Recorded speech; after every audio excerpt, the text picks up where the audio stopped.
that one.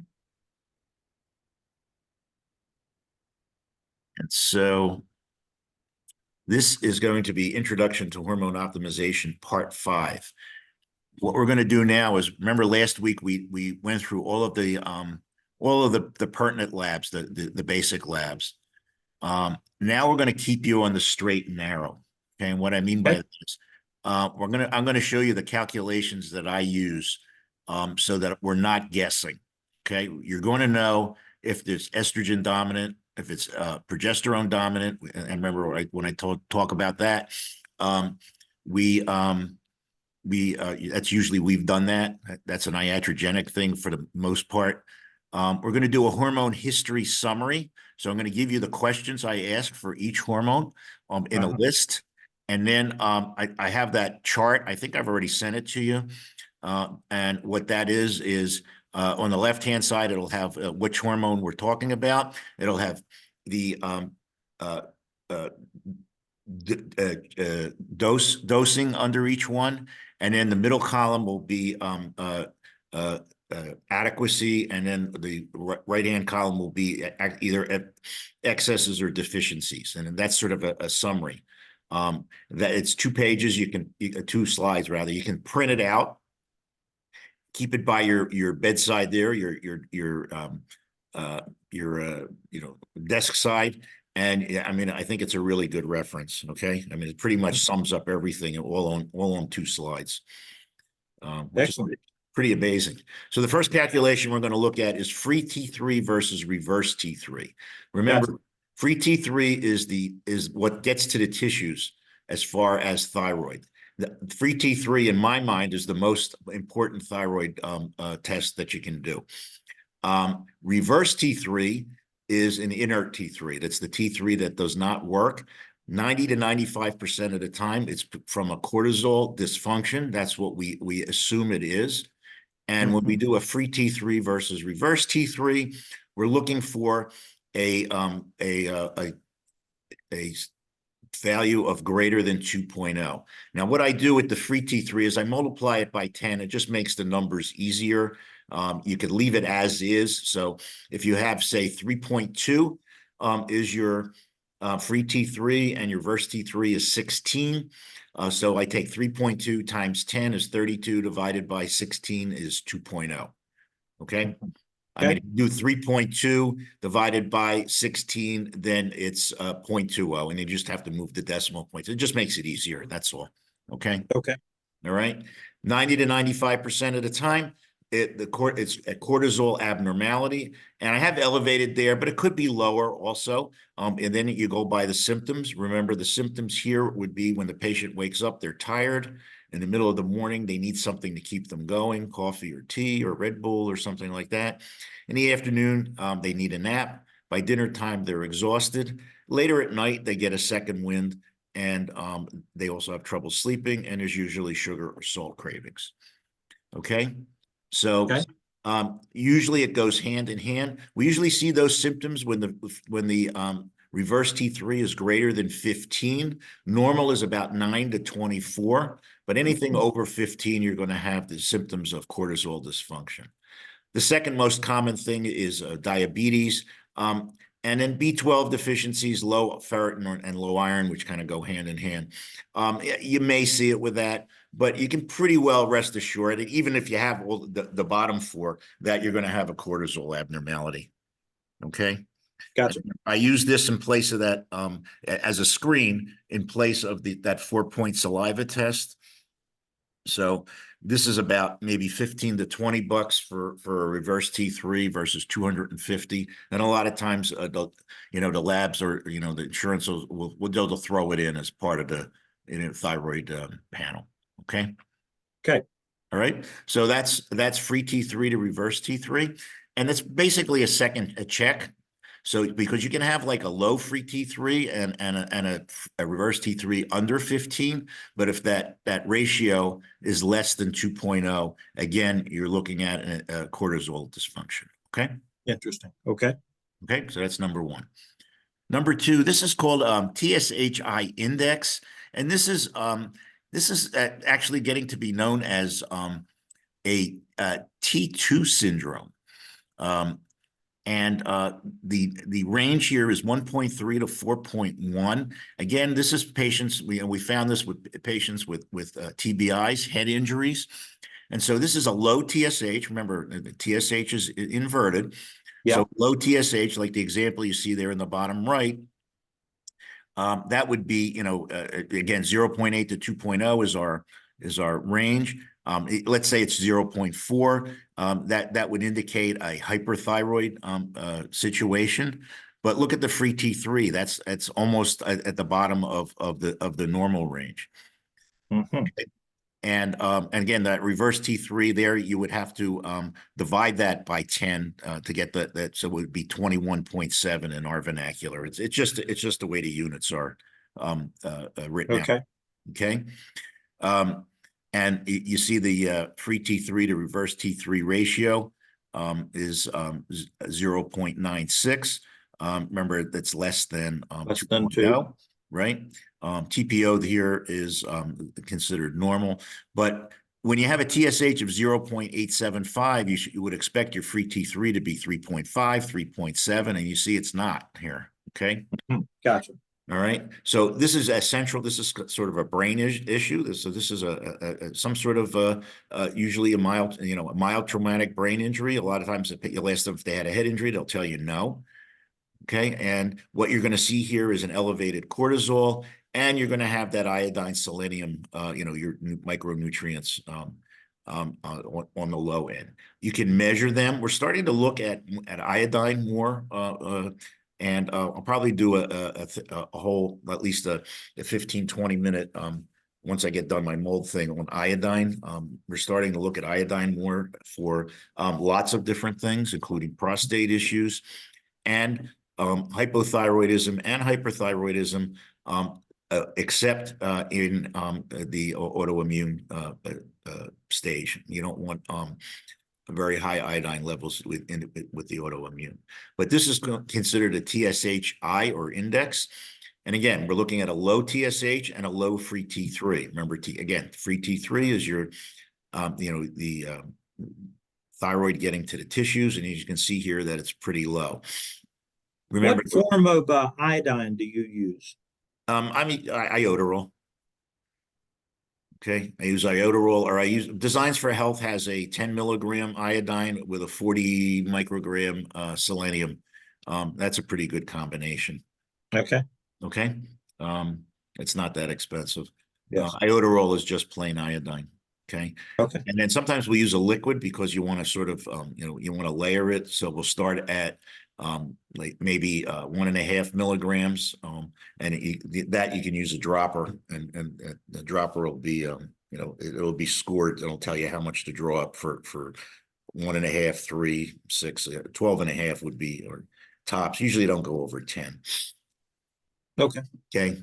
We're all iodine phobic, us doctors, right? Right.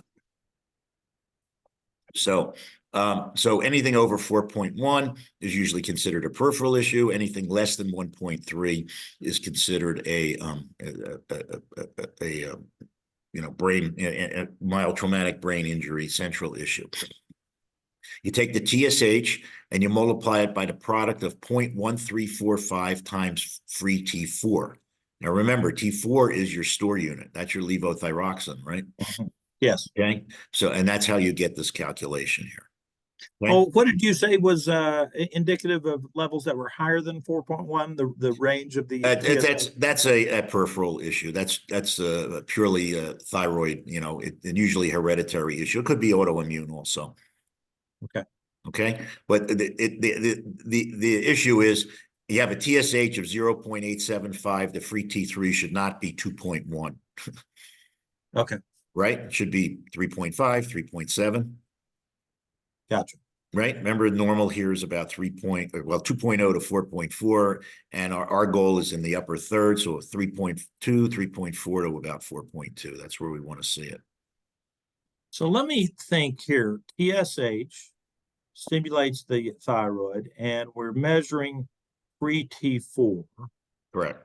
And we're adding those together. Mm-hmm. What do we really, we're looking at the health of the, I guess this example really drives it forward in that, okay, you're low and it shouldn't be low, it should be high. It should be, right, yeah. Yeah, Right. there's a Okay. disconnect here, and that disconnect is that, the thyroid releasing hormone to thyroid stimulating hormone is not Gotcha. not operating correctly. And if we're both high, then we're dealing with Hashimoto's or something. Probably, Not yeah. Hashimoto, Yeah. But Graves' again, disease. Hashimoto's, it's easy to get the TPO and the thyroid antiglobulin. Gotcha. Gotcha. Okay. Okay. Okay, insulin resistance. This is an easy one. Fasting blood sugar times fasting insulin divided by 405. That'll get you the proper units. Okay. Okay. Optimal is less than 1.9. Normal is less than 2.9.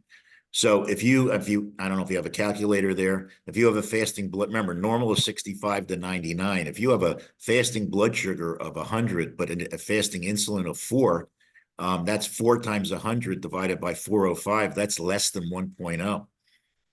So you're saying your fasting blood sugar is abnormal. Yeah, but they're handling the blood sugar. This is how how they're processing it.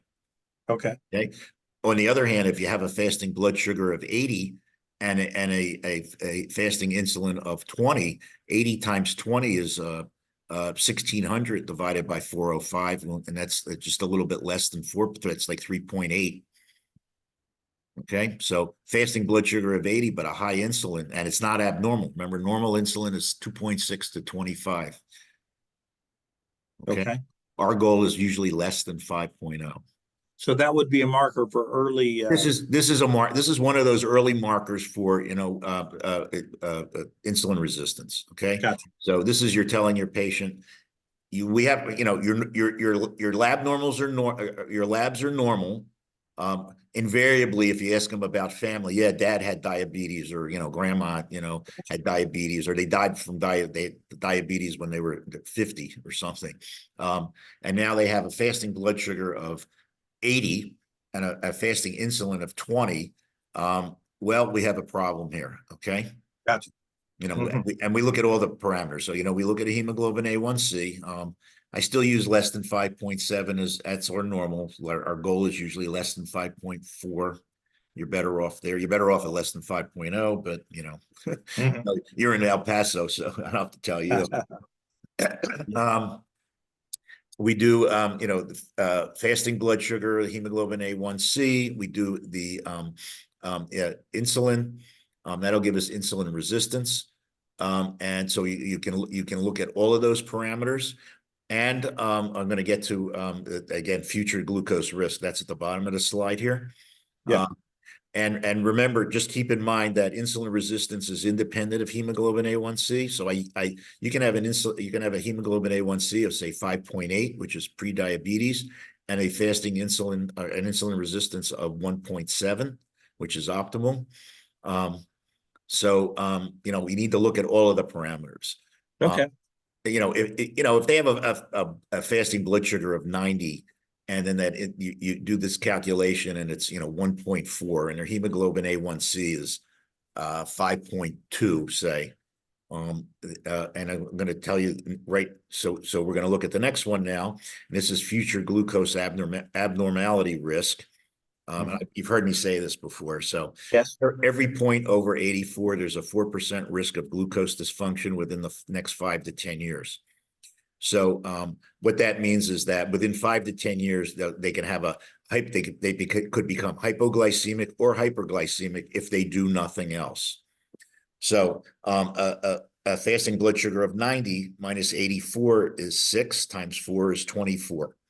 So it's 24% risk of developing a glucose dysfunction in the next 5 to 10 years. So 94 is 10 times 4.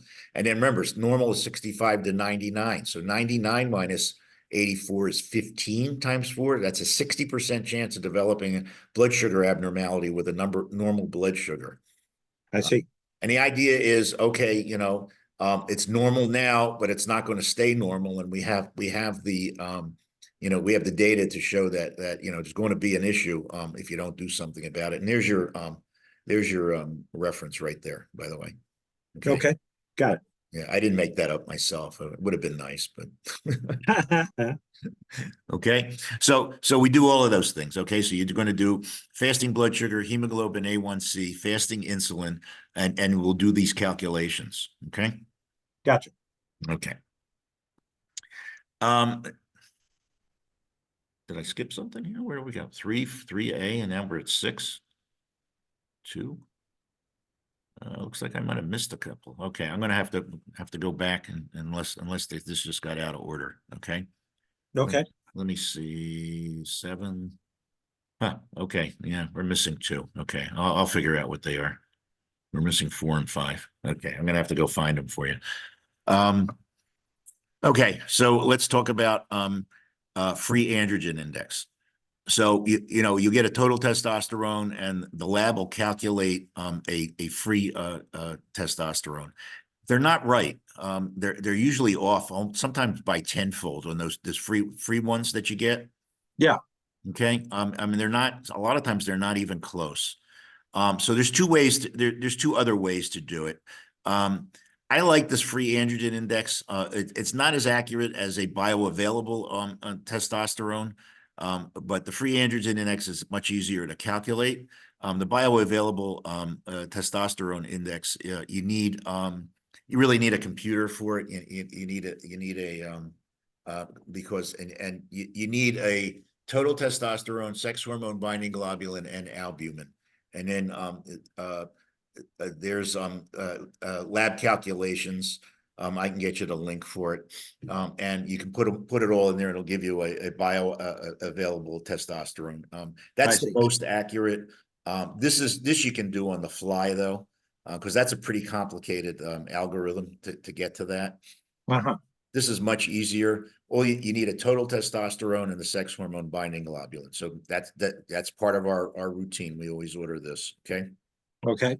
Take the sex hormone binding globulin, multiply it by 0.288. That product, Yes. the denominator, the total testosterone is the top.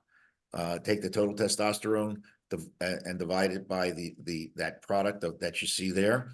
And yes. for guys, you want 30 to 130 is normal. Optimal, as you see the numbers there, about 53 to 107. And for women, it's 0.4 to 8.4 and about 3 to about 6. Okay. Okay. So that's the free androgen index. I use this a lot because a lot of times what you're going to find is that, especially if they have high sex hormone binding globulin.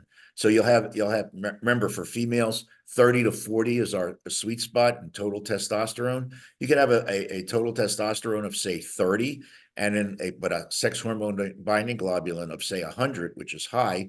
I think normal is about 10 to 55. That's the normal range. Those ranges are kind of useless, but if you have a sex hormone binding globulin of say 100 times 0.288 is 28.8, and the total is 30. Now remember, the 30 to 40 is our sweet spot. You're going to get about 1.2, so that's normal but not optimal. So even though they seemingly have an adequate testosterone, they really don't. It's the free testosterone that again, what gets to the tissues. Gotcha. Okay, so keep these in mind. This one will keep you in the straight and narrow, especially sometimes you'll see a guy with a testosterone of 1,080, and again a high sex hormone binding globulin, and their free testosterone is 33. Normal. Wow. Okay, but they're going to have symptoms. They're going to tell you they have ED.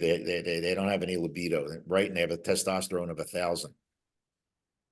Fascinating. I have a guy. He's in Walnut Creek, which is like 4 hours from here in California. I got him. He was a head injury guy, and his testosterone yesterday was 965. He's 65 years old. He's got prostate cancer and bladder cancer. I got him because he had a head injury. His testosterone level's 965, and he doesn't take anything. Okay. It's just natural. Just natural. Wow. And he's got a little bit of acne, and he's got a little bit of oily skin, and right. Yeah. And he swears he doesn't take anything. So I don't know where it's coming from. I mean, I got about three or four guys like that. They're 65, 70 years old and their testosterones are 800, 900, and they say they don't take anything. Now, I don't follow them around, but it's Yes. it's a little weird. I mean, I don't know what to tell them. This guy's estrogen levels are high too. So we gave him DHEA, a little bit of DHEA and pregnenolone. And that's that sort of helps keep it under control. And I'm still wrestling with this. Don't block the estrogen. We've talked about that, right? Yes. Uh-huh. I'm still in the camp. You don't want it to go to 0. You don't want it to go be less than 15. But you really don't want it all that high. I mean, I've had too many guys where their estrogen levels were 70, 80, 90. They felt terrible. They had no libido. They had no, they had some of them had gynecomastia, and we bring the estrogen levels down into the 20s and 30s, and they feel a lot better. So, Huh. if you go on YouTube, you look at Jay Campbell or Rob Komarick, I mean, or Neil Rosier, they're all over. Let the estrogen fly. Uh-huh. So, and then that guy is John Camarella, the guy who takes 7 milligrams of estradiol a day, and he gets his guys' estradiol levels to 150. That's what he wants. Oh, wow. All right, here's that bioavailable testosterone that I was telling you about. Okay. You need all of these things to output it. There's the link down there at the bottom. Can you see it in blue? Okay. Yes. If you hit that link, that'll take you to the page to how to calculate it. Okay. Okay. So you want it between 108 and 500 there. Remember, 98% of testosterone is bound to protein. About half of it is sex hormone binding globulin. A little bit more is albumin. This is the most accurate measurement. Okay. Okay. And then I'm gonna have to figure out where 5 and 6 were, or 4 and 5 went, or 4, 5, and 6, because I don't know what happened to them. But I'll find them. Okay. Okay. So we'll catch up on those. Okay. Okay.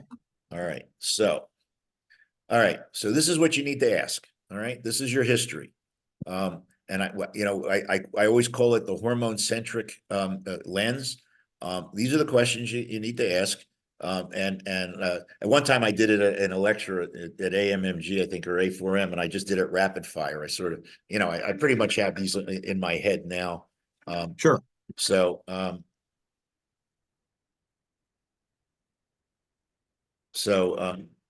but and you've heard me, sort of rattle these off, but here it is in the list. So, this is for menopausal women with low estrogen, and I guess guys with low estrogen too. I had a guy come in with he had prostate cancer, and they had given him Lupron, and he had hot flashes and night sweats. He had the whole 9 yards. So again, hot flashes, night sweats, brain fog, belly fat. Remember the estrone collects fat around around the belly. Memory Yes. loss, bone loss, and dyspnea on exertion, and they have to get cardiac symptoms. Okay, that's a little bit more long term. That's not your newly menopausal gal. That's someone who's been in it for 10 years. Okay. So again, hot flashes, night sweats, brain fog, belly fat, memory loss, any type of bone loss or weakness, and dyspnea on exertion, chest heaviness with exertion, that kind of thing. Anginal symptoms. Okay. Okay. Too much estrogen. Estrogen causes cysts.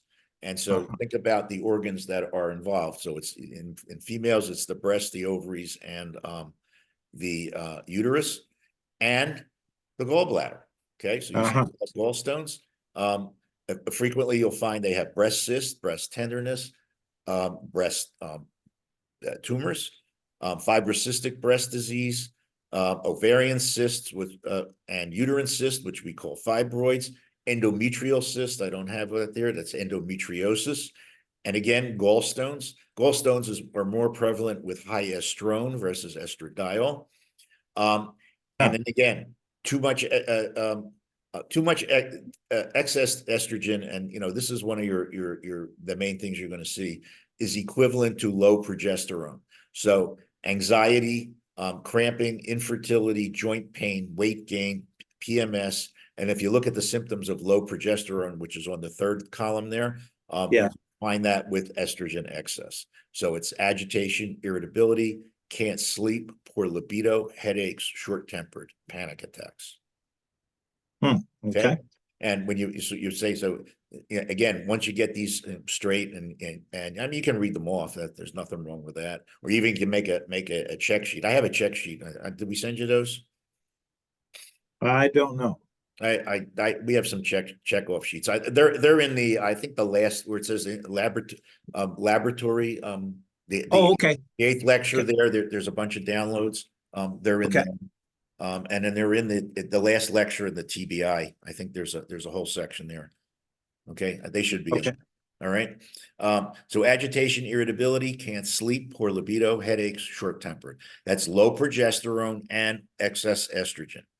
Okay, I see. so you can have a normal estrogen level with a low progesterone level and have those symptoms. So remember, oh, that's what's missing, right? Estrogen progesterone ratio.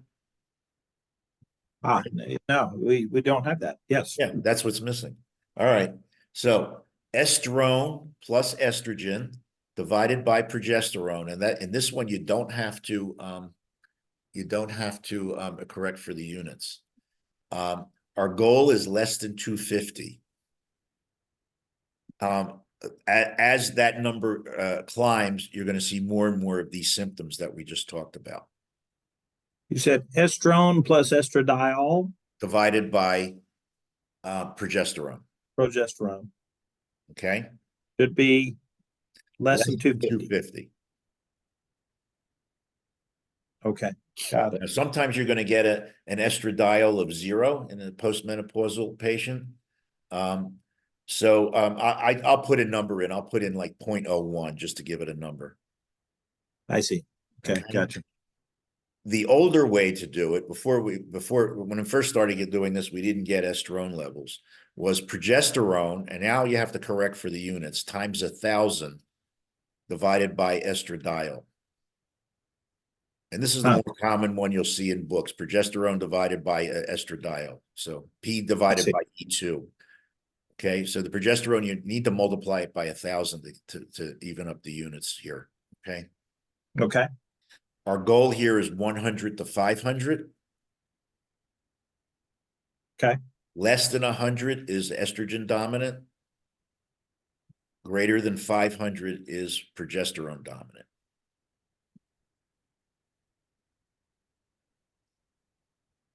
Okay. And remember, progesterone dominance is usually we did it. Okay, we're treating with progesterone and we overshoot. Oh, I see. Yeah. Okay. That's usual. Now, again, let's think about this. If you have a female with menopause and you get an estradiol level of it'll say less than 5. Yes. That's basically 0.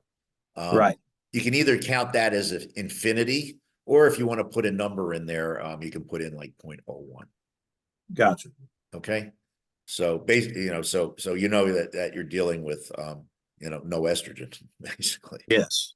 Okay. But those numbers, you can follow those numbers along. So you get Over it time. and you follow it over time. I usually print out the last the last lab. If I have people with me, I've been out here 10 years already, and I still have patients back home, in PA. So you can follow them along, and you can show them, we started out at 1900 and now we're at 47. And usually when that estrogen estradiol divided by progesterone ratio is less than 250, that they're not going to have menopausal symptoms. That you've done your job. Oh, I see. Okay. That's what you're going to find. You're going to find that the symptoms are now gone. They'll tell you, oh yeah, now I feel good. The other thing that did was when we started doing that is, so we learned early on, well, not early on, it took a while to figure out that you don't want to dose patients, we have doses that we see, recurring over and over again. But somebody who's been hormone depleted for, quite a while, Yes. you really need to start at lower doses. You've heard start low and go slow. You really need to keep that in mind. If you give them full doses, a lot of times you're going to have look like overdose reactions. Interesting. So if they've been in menopause already, Yeah. then wow. Somebody comes in and their testosterone's 0, and they tell me, I've 2 years now, my testosterone, and you see their testosterone's 5, say. And I've had this for 2 years, and they have all the symptoms of low testosterone, which we're going to show you in 1 second. Okay. Let's do that right now. There it is. You don't want to give them full doses. Okay. Gotcha. That's not a thing to do. All right. And what we learned is that a lot of times the half doses, so I usually do half dose or even a quarter dose. That's all you need. They'll come back the next time. The numbers are good and they feel good. So there's no need to go any higher. Uh-huh. Okay. Okay. So yeah. So, so we changed our the amount that we used. And remember, I was a Neil Rosier student early on, and I don't know what he does now, because the guy drives me crazy. We're just listening. Yeah. He's pretty sarcastic. Very. But I mean, he dosed people. He wanted, for guys, he wanted DHEA levels. I can't remember, was it 600 or 700? And testosterones were 1500. I mean, they just really high doses, high levels. So, and if you've listened to him, he's right, and everybody else is there, and there is no discussion. So, it kind of makes me crazy. But what we learned is that we don't need those high doses. If the patients are feeling good, why do we need to go anymore? And sure. If you get 1 milligram, 1 milligram a day as testosterone is doing the job, why do we need 4? Now all you're doing really is, they may have a little bit better, positive response, but you're really exposing them to side effects and really no reason. Okay. So testosterone is an anti-anxiety, antidepressant. This is low testosterone. Poor sense of well-being, poor muscle tone, urinary incontinence for gals, vaginal dryness for guys, erectile dysfunction, poor libido, poor sexual performance. Long-term, low testosterone levels, on average, patients that have testosterone levels greater than 600 for greater than 10 years, on average, will live 10 to 15 years longer than those who do not. 10 to 15. And that's wow. independent of anything else. Yeah. That's independent of anything else. And somewhere along the line, I'll get you that reference too. Okay. So just that, I mean, that's your anti-aging, elixir right there. Wow. Yeah, it's inversely related to blood sugar. So the better the testosterone, the better blood sugar control. Inversely related to cognitive function. Inversely related to weight, and body fat, and cholesterol. So, those, it's all good. Yes. We've talked a little bit about, the myths that have popped up along the way, particularly prostate cancer and heart disease and heart attacks and strokes, and we sort of showed you that those weren't true. Yes.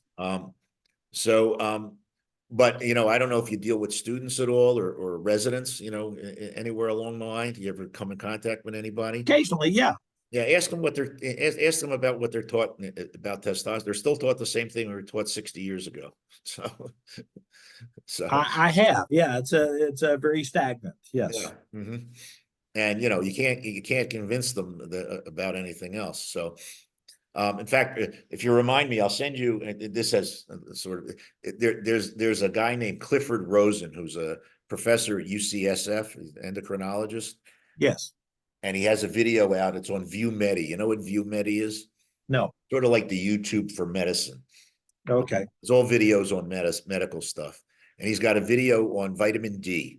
And you've seen over and over again, adequate vitamin D, is good for just about everything. Well, right. This guy's the head of the endocrine department at UCSF. He says anything over 20 is not necessary, and all this testing is not necessary, and it's all a bunch of hokum. So, you know, Sure. right? You know? Uh-huh. So that's what you're dealing with, right? Yes. Right.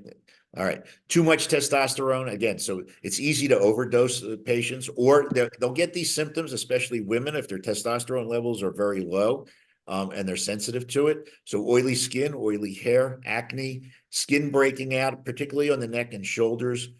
I put in road rage. I don't see that very often.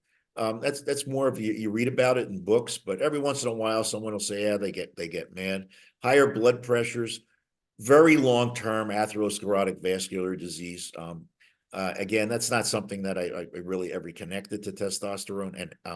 And oh, I got acne again. So I got that twice. Gotcha. Okay. You know, Is the chin hair, data on neck hair. arteriosclerosis, ASVD, is the data on that of testosterone nitrate very strong? Actually, the better testosterone levels you are, the less atherosclerosis you have. I thought so. Yes. Yeah, Um, yeah.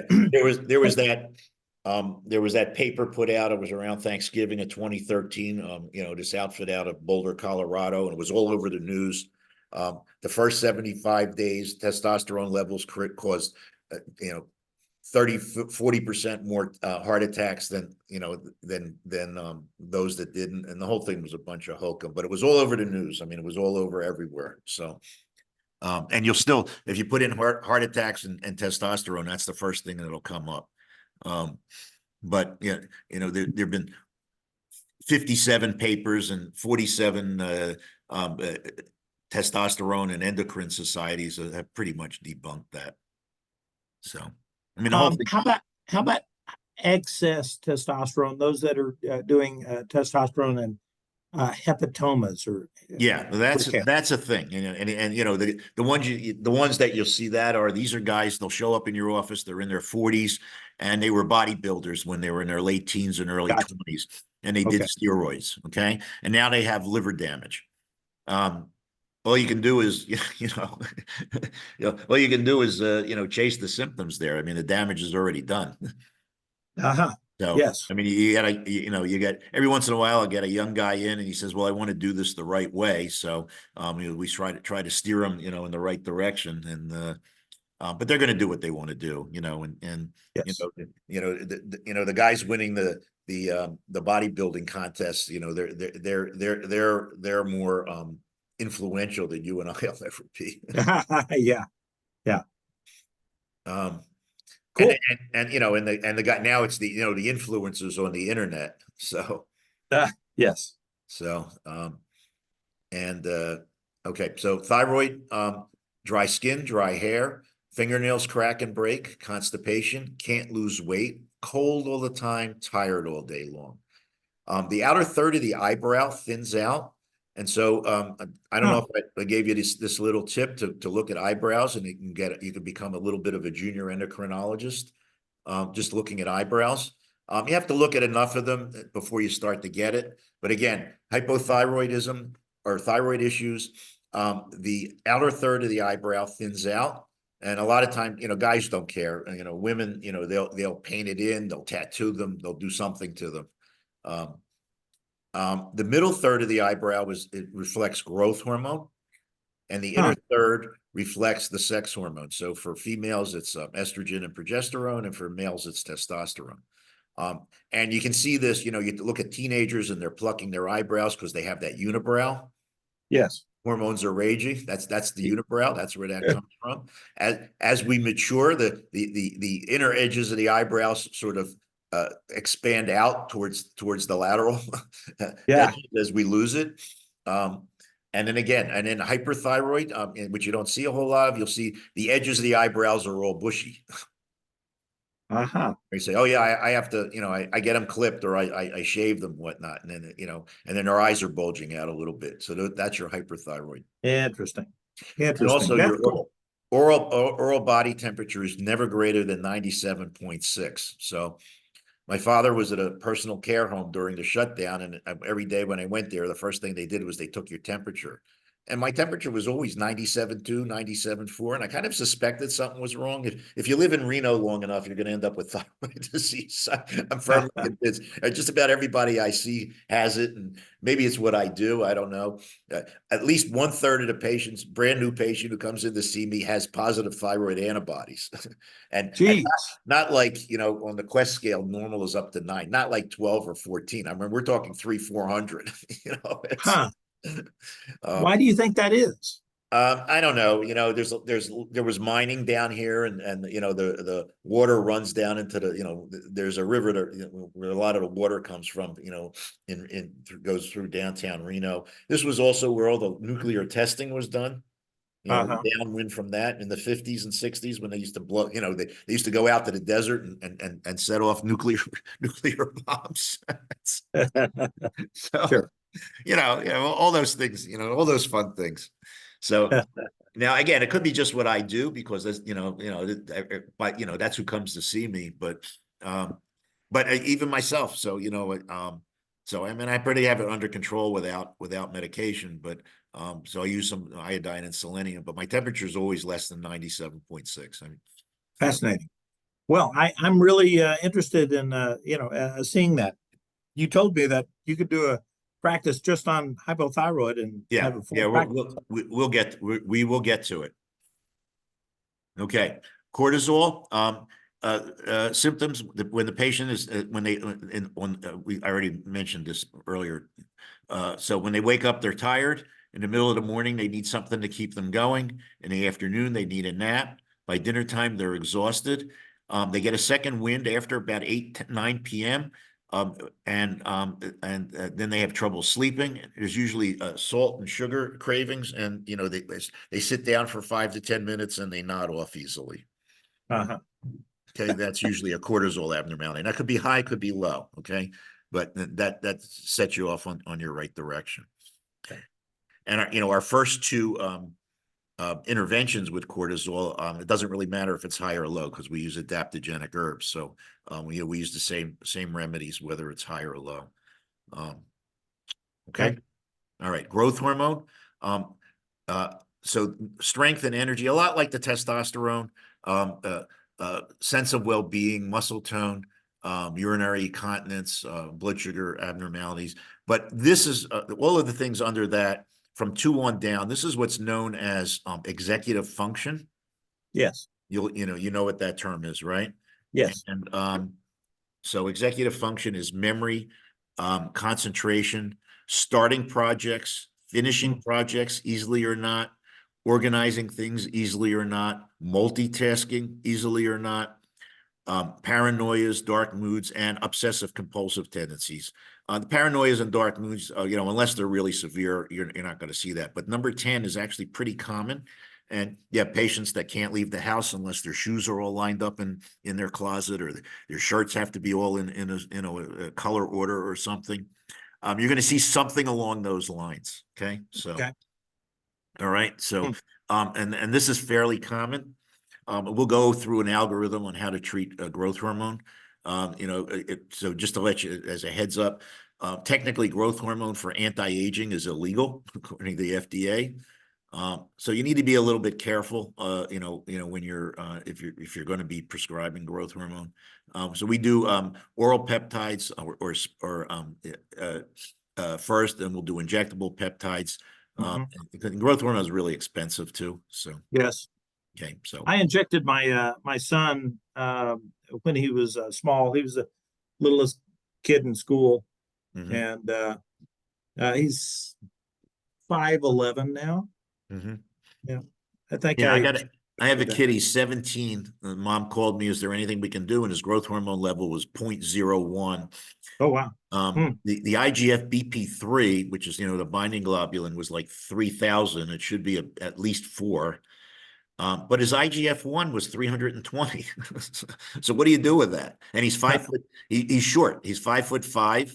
And, mom's 5'8". Dad's 6 feet tall, and he's short.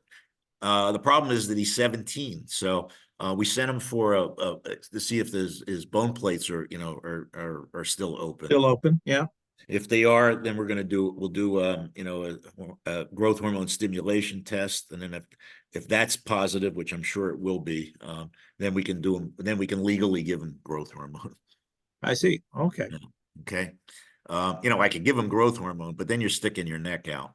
So which I don't like to do. I'm getting too old for that. Yeah. Insulin, so too much insulin is that's diabetes. So increased thirst, increased urination, abdominal pain, visual disturbances, all the symptoms of diabetes. Not enough insulin. This is where you're going to get your hypoglycemic episodes, sweating, tired, hungry, feel shaky. Okay. Okay. DHEA, think of DHEA as sort of a mini testosterone. You're going to get the same symptoms there. But one of the hallmarks here is noise. Okay, so noise intolerance, and pregnenolone is visual or light intolerance. Okay. Huh. Yeah, so noise intolerance is a DHEA issue. Light intolerance is a pregnenolone issue. Also, mold infestation, just to give you a heads up, is also they have difficulty with bright lights. Okay. Okay. Hmm. So DHEA is again the same thing as testosterone. So they don't feel well. They have poor muscle tone, poor urinary continence, women vaginal dryness, poor libido.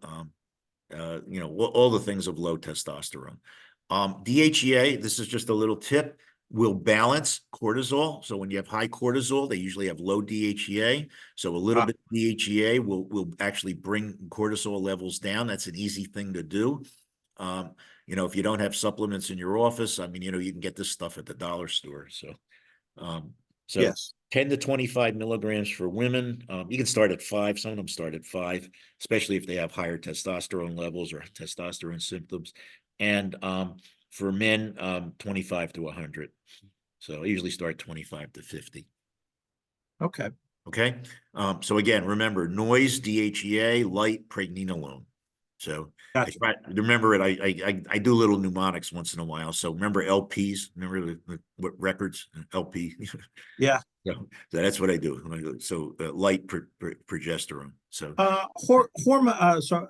Migraine patients. yeah. If we start supplement, you typically are a little careful about the estrogen. You go a little more slowly with them.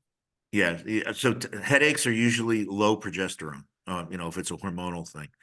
I So see. what we'll do is we'll take we have a progesterone cream. We have it in the office. It's a 5% cream, and the first thing I'll do is so we'll do our battlefield acupuncture.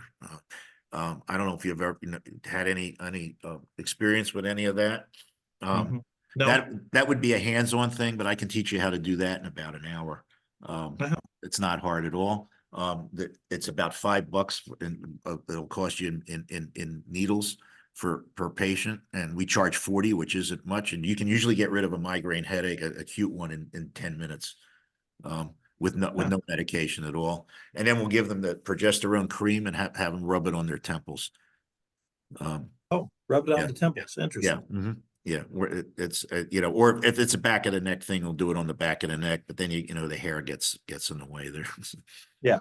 So, but a lot of times, it's on the sides, it's the temples, or they have visual issues, and that works great. Okay, you can always give them Amovig. Do you guys use that in the ER? Say it again. Amovig. What do you do in the ER when they come in with a migraine? We'll give them Reglan. Regular. I'll give them Toradol, Reglan, Benadryl, and a liter of fluids, and about an 80% chance of Yeah, fixing. yeah. Well, I have Toradol in the office too, if all that stuff doesn't work. But I do have that. Toradol's just amazing, and you can give Yeah. it to kids too. I mean, it's amazing. I mean, you give it to football players and send them back out on the field. Yeah, you guess you could. I hadn't thought about that. It's been a Yeah, while since I've thought about sports yeah, medicine stuff. yeah. So the battlefield acupuncture, that'll be one of that. We'll go through that. That's one of our staples. Okay. Okay. And the needles are not that expensive. You can get I think they come a box of 100. You need 10 needles for one patient. It's about $5 a needle. Or $5 for not a needle, $5 it's about 50 cents a needle. Cool. Uh, Yeah, I want to come out and see you. I yeah, do. you need a little bit of hands-on. I'm going to see if I get Miklos to come out again. They came out last summer. We did hormone training, and then we did hands-on. They all got to do Botox, and they did some fillers, and they did the ear needles. So, Cool. yeah, so we did a whole weekend, and we had a really good time. Hmm. So low prolactin, so remember, normal is 11 to 14. High Yeah. prolactin levels, that's your pituitary adenomas. They're going to have headaches and visual disturbances, sexual dysfunction, galactorrhea, menopausal symptoms. But low prolactin, this is where we see this with your traumatic brain injuries, even mild Uh-huh. ones. And this is where you get your treatment resistant anxieties and depression. So these are, I was in a car accident, and everybody tells me, my personality's changed, and I'm depressed, and I don't want to do anything, or they become sociopathic, or psychopathic, or that these are the veterans that are living under a bridge, and all of that. You see them, in the news, they're living under a bridge and whatnot. And Interesting. low prolactin is less than 6. What do you do with those? Okay, so usually with the usual thing, what you're going to find is that they have a lot of agitation and panic attacks. Um, Yes. so what it is the you have your stimulating neurotransmitters are overproduced, and your uh, um, calming neurotransmitters are underproduced. So I usually start with GABA. Uh-huh. Okay, and usually that's all you need. That usually works really well. Huh. Uh, what you're going to find doesn't work, and the reason we make this a sort of a priority, is what doesn't work are SSRIs, and Oh, antidepressants. And you'll find these are the guys that are on two, 3, 4 antidepressants, or 2 antidepressants and 2 anti-anxiety, 2 benzos, or they've been on multiple ones for years, and they're always looking for the next thing that's going to fix them.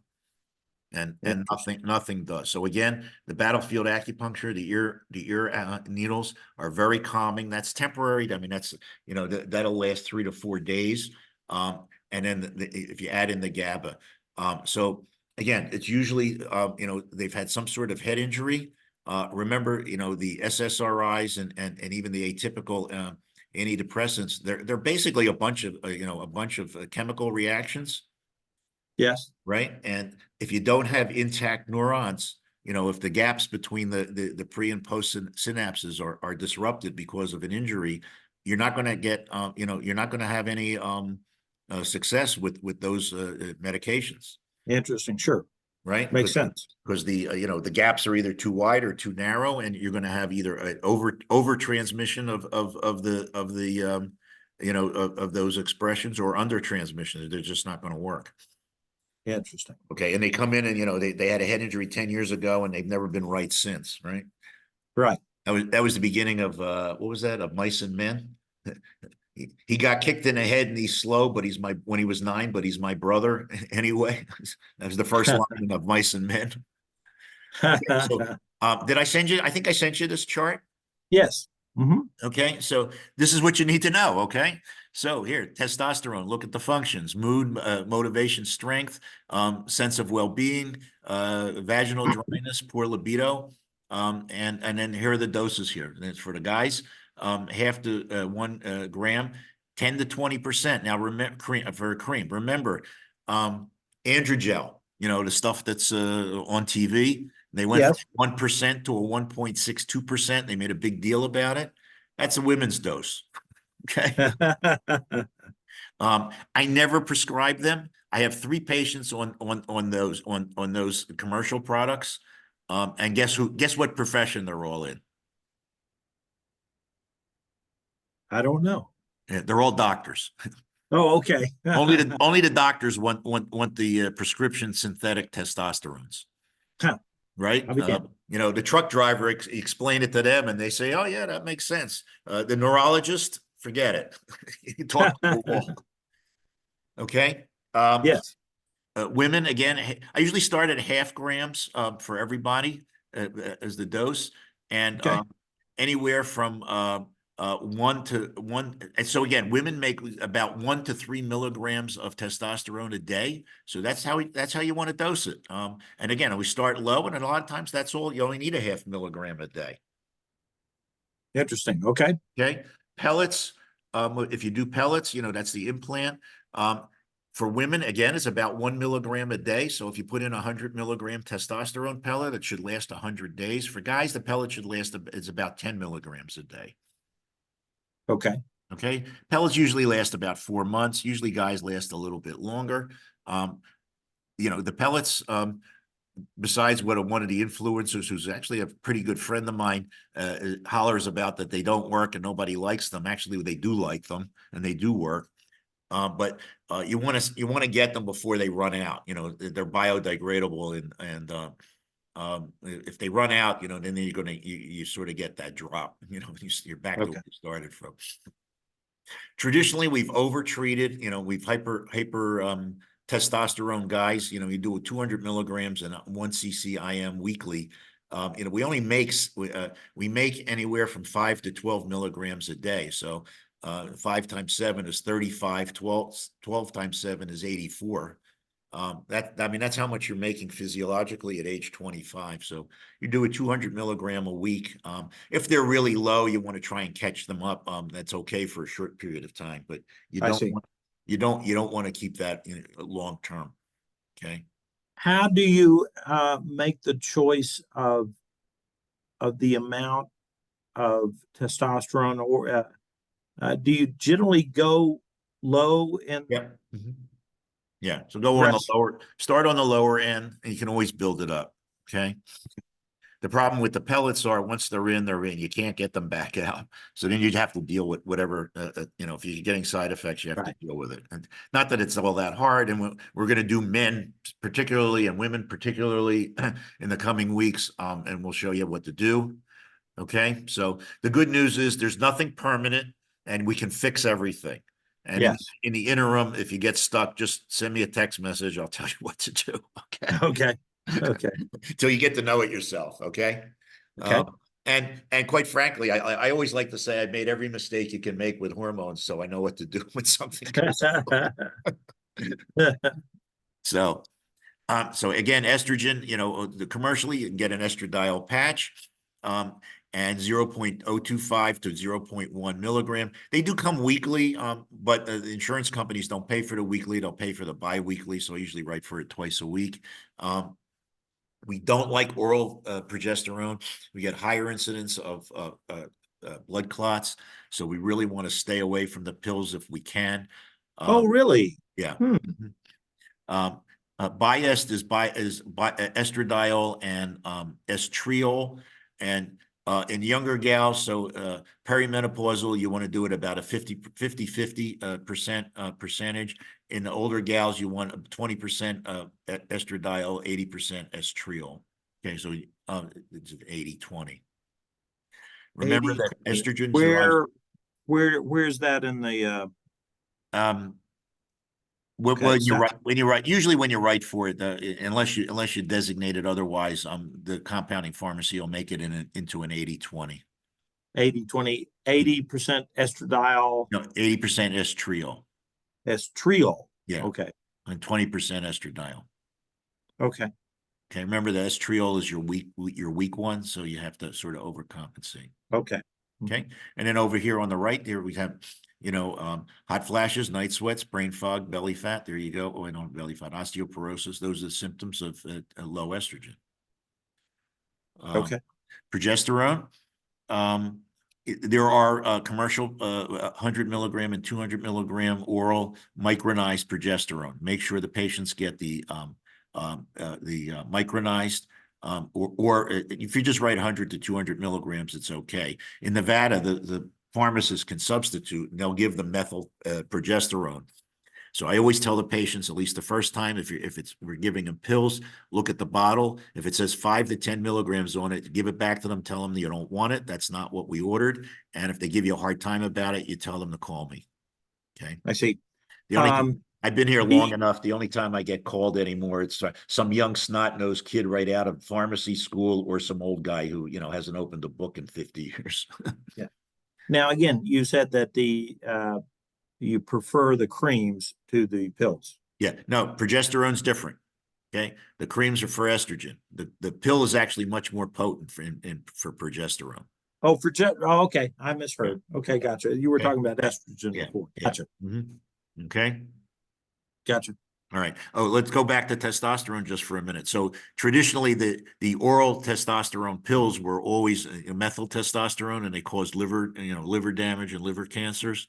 I see. There's a couple of newer ones out that are long acting that were just FDA approved. It's testosterone undecanoate that apparently doesn't go through the liver and does not cause liver damage. It's only been out about a year. Um, and the problem with that is that it's $800 a month. Oh, geez. Yeah, you don't really need that. And then there's a brand name called Natesto, which is a nose spray, and again bypasses the GI tract, Yeah. which works well. But you need to use, you need to do a spray 3 times a day, and it's also $800 a month. So, Okay. so they kind of shoot themselves. They want insurances to pay for it. So. Gotcha. Growth hormone, I know we haven't covered these. So again, like it's usually 0.8 to 1.2 units per day, which translates into 1.3 to 0.5 milligrams per day. And usually we do 5 days a week. It's very easy to get a growth hormone sort of overdose, or they become dependent on it.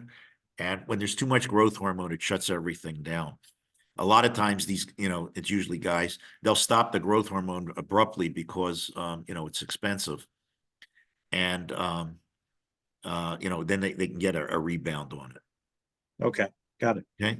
Thyroid, if you're going to use just plain levothyroxine, the books usually say 25 to 50 is the place to start. And then you can increase it every 4 to 8 weeks until you get a good level.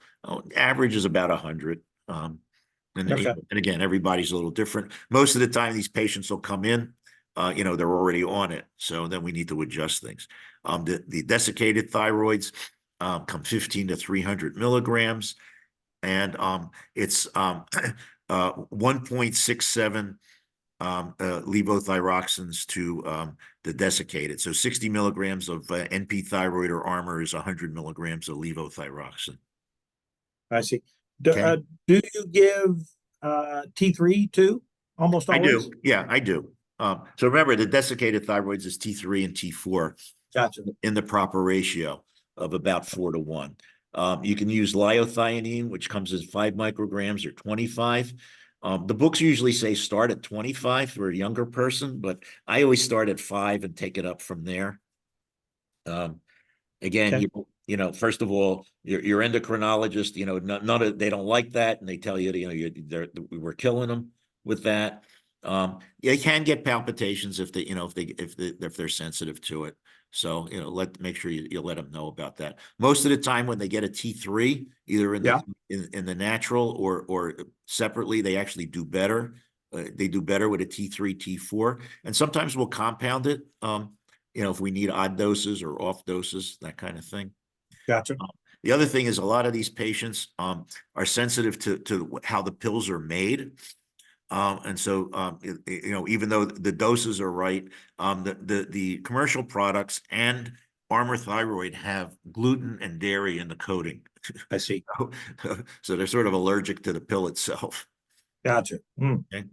Cortisol, if you use hydrocortisone, as long as you keep it under 30 milligrams, you should be okay as far as side effects. So the hydrocortisone comes 5 and 10 milligrams. So if you use 7.5 milligrams in the morning, so 1.5 5 milligram pills, 5 milligrams at noon, and you don't want to give it later than about 6 p.m.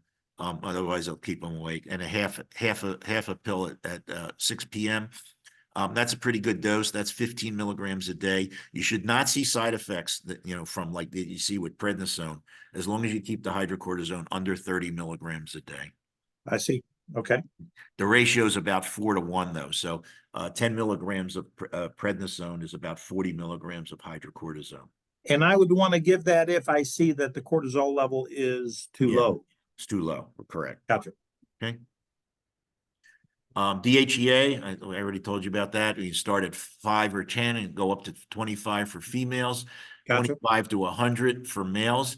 With lupus, there's actually a prescribed dose of 200 milligrams. So you might get some side effects, but lupus seems, again, remember, you're going to have high cortisol levels. Cortisol is balanced with DHEA. Okay. So that's a little tip there. Pregnenolone that's the hormone of memory. Okay, I mean pregnenolone memory, that should be sort of Gotcha. a reflex. I usually start at about 50 and go to we do to go 2 to 400 if they've had a head injury, or they have a severe anxiety. So if you load them up on progesterone, and we'll go through that pathway, progesterone and pregnenolone, that's a pretty good combination as an antidepressant, anti-anxiety agent, especially Fascinating. after head injuries. I don't usually use pregnenolone at 400 milligrams for longer than 4 weeks, though. You'll start getting some overdose side effects. I'm wondering about what the typicals for hormone levels are for schizophrenics and major psychotics. They're so bizarre. I'm Yeah, wondering if they're low. yeah, they're low, and what you're going to find is they're going to have low estrogen levels. Uh-huh. Okay, Fascinating. they'll be low estrogen and low progesterone, and sometimes you can straighten some of them out with it. When we again optimize the hormones. Yes. And again, I have a whole lecture on psychiatric illnesses and hormone. So Interesting. stick Okay, cool. around. Prolactin levels, we already talked about that. If it's less than 6, our go-to is GABA. If it's greater than 40, we need to rule out a pituitary issue. And Gotcha. sometimes you're going to get an aberration. So I had a young girl. We had a pituitary level of we had a prolactin level of like 60. She didn't really have any symptoms. I had her come back in 2 weeks and repeated it, and now it was 24. And then she was just in last week, and now it's 15. And we didn't do anything. So I'm not sure where that came from. So just be a little bit careful. Don't tell them they have a pituitary tumor. You'll make them crazy. I mean, if they have some symptoms, then that's another Gotcha. story. Sure. Okay. If all of their pituitary hormones, ACTH, TSH, growth hormone, if they're all off, then we're reasonably certain that you got Gotcha. a pituitary issue. But if they're Yeah. all pretty good, and maybe they're menopausal. Well, this girl was only 23 or Yeah. something. So just repeat it in a few weeks. So, Okay. and then oxytocin, I put that in there. That's your love hormone. And oxytocin has some weight control Gotcha. properties to it. So, carbohydrate cravings, that kind of thing. You can mix it if for it's a sexual dysfunction. For guys, you can mix it with a little Cialis. You can do like a 50 units of oxytocin and 5 milligrams of Cialis and make it into a nose spray or as a sublingual. I've heard that the problem is that we've usually underdosed. Yeah. So I've gone as high as 100. Okay. Okay. And I've seen it. I haven't written. I've seen it as high as 125 of oxytocin. Okay. Okay.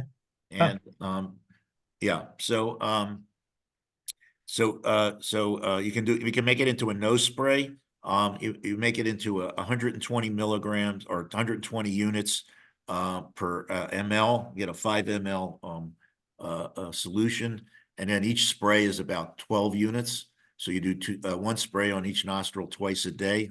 We've done that with some of our weight people that are a little bit stubborn and a little bit nasty. So.